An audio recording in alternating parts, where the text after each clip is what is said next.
ক্ষেপণাস্ত্র হামলায় ইরানে নিহত হয়েছেন ফিলিস্তিনের স্বাধীনতাকামী সংগঠন হামাসের প্রধান ইসমাইল হানিয়া। তেহরানে যে ভবনে অবস্থান করছিলেন হানিয়া, সেখানে চালানো হয় গাইডেড মিসাইল হামলা। ঘটনাস্থলে মৃত্যু হয় ফিলিস্তিনের স্বাধীনতা আন্দোলনের অবিসংবাদিত এই নেতার। প্রাণ যায় তার সাথে থাকা দেহরক্ষীরও। অভিযোগের তীর ইসরায়েলের দিকে, যদিও এখনও হামলার বিষয়ে আনুষ্ঠানিক কিছু জানায়নি তেল আবিব। 6000 mAh ব্যাটারির one and only power master NextG N73।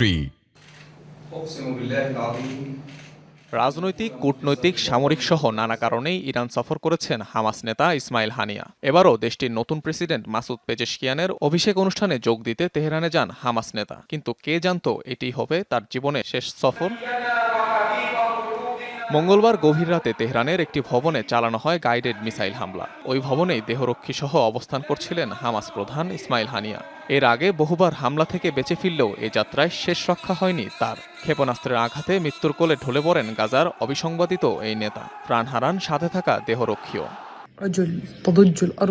এমন একজন ব্যক্তির জন্য শোক প্রকাশ করছি, যার নাম উল্লেখ করলে পৃথিবী আর আকাশ ভরে যায়।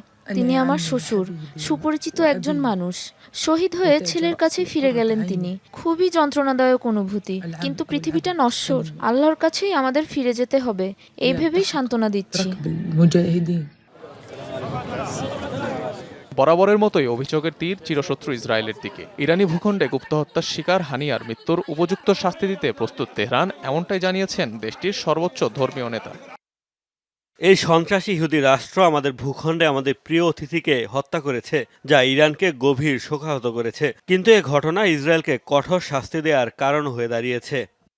বেশ কয়েক বছর ধরে কাতারে বসবাস করছিলেন ইসমাইল হানিয়া। গাজা থেকে হাজার হাজার কিলোমিটার দূরে থেকে নেতৃত্ব দিচ্ছিলেন ফিলিস্তিনের স্বাধীনতাকামী সংগঠন হামাসকে। অনিক রহমান, যমুনা নিউজ।